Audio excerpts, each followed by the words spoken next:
డబ్బు, అనారోగ్యం, ఉద్యోగం, వ్యాపారం అప్పులతో బాధపడుతున్నారా? వెంటనే జేకేఆర్ గురువు గారికి కాల్ చేసి అపాయింట్మెంట్ తీసుకోండి. నమస్తే రమ్మగారు. నమస్తే జయ. మంచి స్టోరీ ఏదైనా చెప్పండి. సవతి తల్లి, మామూలుగా సవతి తల్లి స్టెప్ మామ్ అనగానే మనకు ఒక దురుద్దేశం ఉంటుంది, బ్యాడ్ ఒపీనియన్ అంతే. ఎందుకంటే ఏ స్త్రీ తన పిల్లల్ని కాని వాళ్ళని పెంచలేదు అని అనిపిస్తుంది.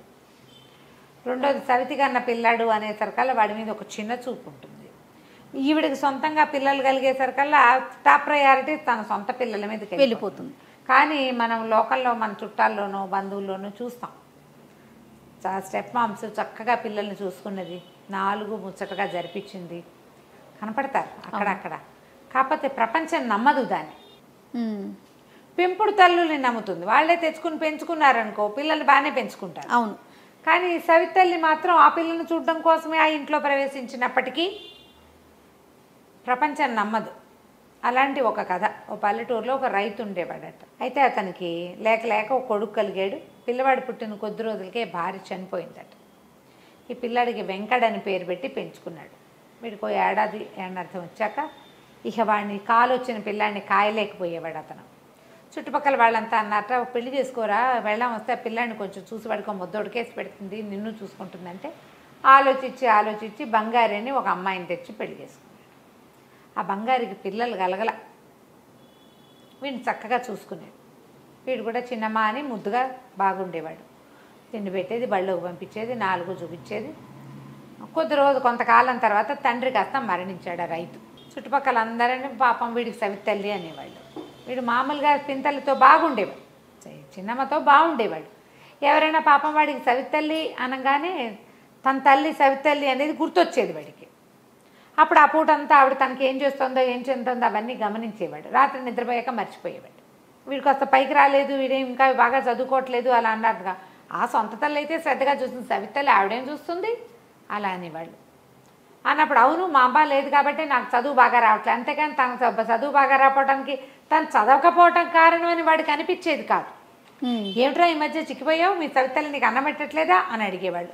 చుట్టుపక్కల ప్రజలకు కూడా అదొక రోగంగా ఉంటుంది. అవును అవును, ఇప్పటికీ ఉంటారమ్మా అలాంటి వాళ్ళు. వాళ్ళని నమ్మలేం మనం, అసలు సమాజాన్ని నమ్మలేని స్థితి వస్తూ ఉంటుంది ఇలాంటప్పుడు. ఏదో వీళ్ళ ఐడియాలజీ వీళ్ళ ప్రకారం వీళ్ళు చేసేస్తూ ఉంటారు. అయితే వీడు ఇలా ద్వైతీభావంతో అలా కొట్టుకుపోతూ ఉండేవాడు.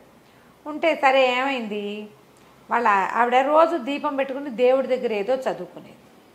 ఎవరింట్లోనూ పూజకి వెళ్ళినప్పుడు వాళ్ళు ఏదో ప్రార్థిస్తున్నారు.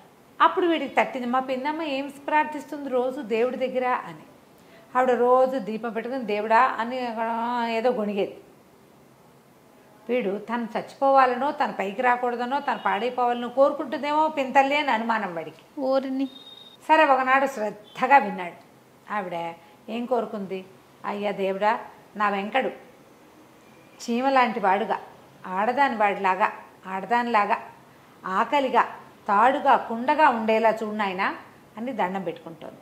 చీమ, ఆడది, ఆకలి, తాడు, కుండ. అర్థం కాల. చీమది ఒక బతుక, ఆడదాంతో జీవితమా? నాకు ఎప్పుడు ఆకలి వేయాలని కోరుకుంటుంది ఏంటి మా పిన్ని? కుండ తాడు. తాడేమిటి, కుండ ఏమిటి? నేను రాజా అయిపోవాలి, మహారాజా అయిపోవాలి, నేను గురువు అయిపోవాలి, అది కదా ఆలోచించాలి. చిచ్చి ఈవిడ ఆలోచన బాగోలేదని ఇంటి నుంచి వెళ్ళిపోయాడు. వెళ్ళిపోయి ఎక్కడో ఒక చెట్టు కింద పడుకున్నాడు, ఒక అడవిలో. దాని పక్కన ఒక చచ్చిన ఏనుగు ఉంది. ఆ ఏనుగు చచ్చిపోయిన చోటకి కొంచెం పక్కగా ఉన్న ఓ చెట్టు కొమ్మ మీద పడుకున్నాడు. ఏదో చెట్టుకు 2 కాయలు, పచ్చికాయలే అందితే కోసు తిన్నాడు, నిద్రపోయాడు. తెల్లవారు లేచేసరికల్లా చెట్టు కొమ్మ పక్కనే చచ్చిన ఏనుగు శవం ఉండాలి కదా, అది ప్లేస్ కదిలి ఇంకో చోటు ఉంది. నేను ఎక్కడికైనా వచ్చేసానా అని చూసుకున్నాడు. కాదు, తను ఆ చెట్టు మీదే ఉన్నాడు. ఏనుగే కదిలింది. ఏనుగు ఎట్ట పడిపోయింది, నేను చచ్చిపోయింది కదా. అప్పుడు చూస్తే వాడికి కనపడింది, కొన్ని వేల లక్షల చీమలు ఏనుగుని మోసుకుపోతున్నాయి. చచ్చిన ఏనుగుని మోసుకెళ్ళిపోతాయి, కోట్లు వస్తాయి పట్టుకెళ్ళటానికి. ఒక చీమ తనకంటే 5 రెట్లో 10 రెట్లో బరువు ఎక్కువ ఉన్నదాన్ని మోసుకుపోతూ ఉంటుంది. ఇట్లా డెడ్ బాడీని తీసుకెళ్ళాలంటే కుప్పలు తెప్పలుగా చీమలన్నీ చేరి మోసుకుపోతాడు. నువ్వు మన ఇంట్లో కాక్రోచ్లు మోసుకెళ్ళటం చూస్తున్నాను. మోసుకెళ్తున్నాయి. కొంచెం జరిగి ఏనుగు కొంచెం ముందుకెళ్ళిపోయింది. ఆశ్చర్యపడి, అంటే చీమ అంత చిన్న జంతువు కాదు, పూసిని దీనికి చాలా శక్తి ఉంది. అది ఎప్పుడు సమూహంతో ఉండి పనిచేస్తుంది, నలుగురితో కలిసి ఉంటుంది, రేపటికి సంపాదించుకుంటుంది. వాడికి చీమ మీద అమాంతం గౌరవం పెరిగిపోయింది. మా పిన్ని నన్ను చీమలాగా ఉండాలంది. ఇది కాబోలు ఆవిడ పాయింట్. అర్థమైంది అతనికి. సర్దుకున్నాడు. అక్కడి నుంచి ఏం చేశాడు, ఏదో కాయకాసులు కోసు తిన్నాడు. ఒక ఊళ్ళోకి ప్రవేశించాడు. కాళ్ళు పీక్కొస్తున్నాయి. ఒక గుమ్మంలో కూర్చున్నాడు. ఆ గుమ్మంలో ఇంట్లో ఒక రోగిష్ట ఆయన, 2 చిన్నపిల్లలు ఉన్నారు. పిల్లలు ఏదో ఏడుస్తున్నారు. ఏడుపు గొంతులు వినపడుతున్నాయి. వాళ్ళ నాన్న ఎవరు ఉండండర్రా, మీ అమ్మ వచ్చి ఏమైనా చేసి పెడుతుంది, అట్లా గోల్ చేస్తారు అని కేకలేస్తున్నాడు. ఇంతలో ఒక ఆవిడ, అప్పటికి తను కూర్చొని 1 గంట 3/4 గంట అయింది. పిల్లల గోల మామూలుగా లేదు. తండ్రి మూలుగులు కేకలు మామూలుగా లేవు. లేచెళ్ళేందుకు మన వాడికి సత్తా లేదు. ఒక ఆవిడ వచ్చింది. మొహం తుడుచుకుంటూ చెమటలు గారుకుంటూ చీర ఎగుదోపుంది. ఓ 2-3 వస్తువులు మోసుకొస్తోంది. ఏదో తినడానికి కూడా పట్టుకొచ్చింది. లోపలికి రావటం ఏంటి, అప్పటిదాకా కంగాళిగా ఉన్న ఇల్లు ఒక్క క్షణం శృతిలో పడింది. క్షణంలో ఈవిడ రావటం ఏమిటి, ఆ చేతిలో తెచ్చిన వస్తువు లేదో మర్తకింత చేతిలో పెట్టింది. పిల్లలిద్దరికి చెరుకు అప్పచ్చి పెట్టింది. అప్పటిదాకా ఏడ్చి రాగాలు తీసి కొట్టు చచ్చిపోతున్న పిల్లలిద్దరికి కిక్కురు మనకంటా కూర్చున్నారు. సైలెంట్గా ఉండిపోయి ఆవిడ దొడ్లోకి వెళ్ళి కాళ్ళు కడుక్కుని చకచకా పొయ్యి వెలిగిచ్చేసింది. నిమిషంలో బియ్యం పొయ్యి మీదకి ఎక్కిచ్చేసింది. అక్కడి నుంచి చీపురు తీసుకుని ఇల్లు వాకిలి బరాట్లు టకటక ఊడ్చేసింది. పొయ్యి మండుతుండగా ఎసరు కాగుతుండగానే ఈవిడ ఇల్లు వాకిలి ఊడ్చేసింది. అక్కడ ఇక్కడ పడున్న సామాన్లు సవరిచ్చేసింది. పడమటి ఇంట్లోవి వంట అయిపోయింది. ఒక అరగంటలో ఈ బయటపాటు చూస్తూనే ఉన్నాడు. సరే అన్నం పెడతారండి, పచ్చడి తెచ్చాను అని చెప్పింది. పచ్చడి పైనుంచి మజ్జిగ దుత్త తీసి కింద పెట్టింది. పచ్చడి అన్నం కలిపింది. కలిపేసరికల్లా తను అన్నాడు, బయట ఎవరో కుర్రాడు కూర్చున్నాడు, వాడు తిండి కూడా చూడవే అన్నాడు. అనేసరికల్లా ఏమబ్బాయి ఏనాయనా తింటావా, అన్నం తింటావా అని అడిగింది. వద్దులేండి, మీరు కష్టపడొచ్చారు. కష్టపడి వస్తే ఏమిటి, అన్నం తింటాను కాకపోతే ఎందుకు, రా లోపలికి రా అని వాడిని లాక్కొచ్చింది లోపలికి. బయట కూర్చున్నాడు కదా మన వెంకడు.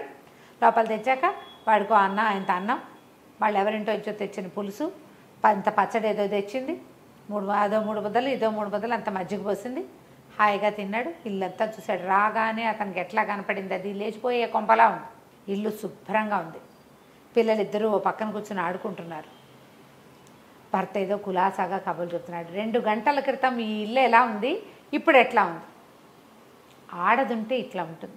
అర్థమైంది. ఏ ఊరినైనా ఏమిటి సంగతి కనుక్కుంటే ఊరికే ఏదైనా పని చేసుకుందామని దేశం మీద పడ్డాను అన్నాడు. నేను పనిచేసే వాళ్ళ ఇంట్లో పెళ్ళుంది, అందుకే అప్పచ్చులు తెచ్చాను, నువ్వు కూడా తినని ఒక అరసి ముక్క తుంచిపెట్టి, పనివాళ్ళ అవసరం ఉంది, 4 రోజులు నాతో పాటు రా, శుభ్రంగా కడుపు నిండి అక్కడే తిందు. కానీ మగపిల్లాడివి, వయసులో ఉన్నవాడివి అంత అన్నం తినచ్చు. చిన్నపిల్లలతో పాటు నేను వండిన ఇంత గ్లాస్ అన్నం తింటాం కాదు, హాయిగా తినేసి పని చేసుకుంది. కానీ 10 రూపాయలు చేతిలో పెడతారు అబ్బాయి అని చెప్పింది. ఆడవాళ్ళ సమర్థత చూడు. ఆవిడే ఏం చేస్తోంది, ఇల్లు చేసుకోగలదు, బయటికి వెళ్ళి పని చేసుకొస్తుంది, ఇంకొకళ్ళకు కూడా అవకాశం చూపిస్తుంది. మా పిన్ని నన్ను ఆడదానిగా అవ్వాలని కోరుకుంది. ఆడది ఎంత సమర్థురాలు. అదే మొగాడైతే బయటికి వెళ్ళి ఏదో రూపాయి తెస్తాడు, ఈ ఇంటిని ఇట్లా సవరించగలడా, అతిథి అభ్యాగతిని చూడగలడా, వాడికి అంత సమర్థత ఉండదు. మీరు కోపాలు తెచ్చుకోకండమ్మా, ఉండదు. ఎందుకు ఉండదు అని పోట్లాడకండి, ఉండదు అంతే. వాళ్ళు అందుకు తయారు చేయబడలేదు. ఆడవాళ్లే ఇన్ని పనులకి సరిపడా తయారు చేయబడ్డారు. దాంతో వీటికి నచ్చింది. సరే వాళ్ళు 4 రోజులు వాళ్ళ ఇంట్లో పనిచేసి ఓ 10 రూపాయలు జేబులో వేసుకున్నాడు. ఒకనాటి రాత్రి ఆవిడకి చెప్పబుద్ధి అయింది. నిదానంగా చెప్పేసాడు. అయితే ఏమైంది, అక్కడ పెళ్ళిలో బాగా తిన్నాడు కదా, పెళ్ళిలో పూట తిని నాకు ఆకలి వేయటం లేదమ్మా, అన్నం వద్దనేసరికల్లా అయ్యో నాయన, అన్నం ఆడకపోవటమే ఆకలి వేయకపోవటమే జబ్బురా, ఆకలి వేయాలి, ఎప్పుడూ ఆకలి ఉండాలి, ఆకలి ఉంటే ఏ జబ్బు ఉండదు. నీకు ఆకలి లేదు అంటే అయితే మనసుకి లేకపోతే ఒంటికి జబ్బు ఉన్నట్టే లెక్క అనేసరికి, అంటే ఎప్పుడు ఆకలిగా ఉండాలని కోరుకుంది మా పిన్ని, ఇదా అంటే జబ్బు లేకుండా ఉండాలి అంతే. వాడు ఆగలేక మా పిన్నమ్మ ఇట్లా కోరుకుంది అని చెప్పాడు.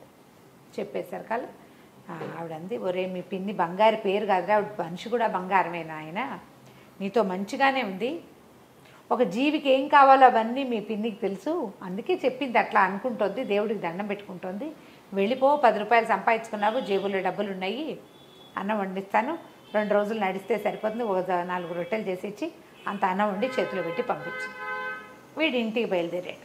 ఇల్లు చేరేసరికి ఏమైంది, ఆ పిన్ని ఒక్కతే ఉంది కదా, వీళ్ళ ఇంట్లో ఎవడో దొంగ జరబడ్డాడు.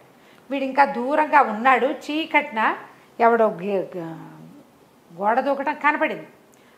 మన ఇంట్లోకి ఎవరో దూకుతున్నారని వీడు వెనకాల పరిగెత్తుకొచ్చాడు. గోడ దూకి ఈ చిన్న గుడిసెలాగా ఉంటుంది వీళ్ళు పై కప్పు తీసి వాడు ఎవడో లోపలికి దూకాడు. వీడు పరిగెత్తుకుంటూ వెనకాల నుంచి వచ్చేసి గట్టిగా 2 చేతులు పెడరెక్కలు విరిచిపెట్టుకుని పిన్నమా పిన్నమా పిన్నమా అని కేకేశాడు.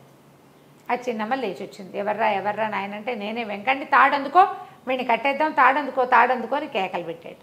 ఆ చిన్నమ్మ ఏం చేసింది, ఓ తాడు పుచ్చుకొచ్చి వీడి చేతులు కట్టించి కట్టేశాక వాడికి అర్థమైంది, అంటే ఇప్పుడు ఏదైనా బంధించాలంటే ఏం కావాలి?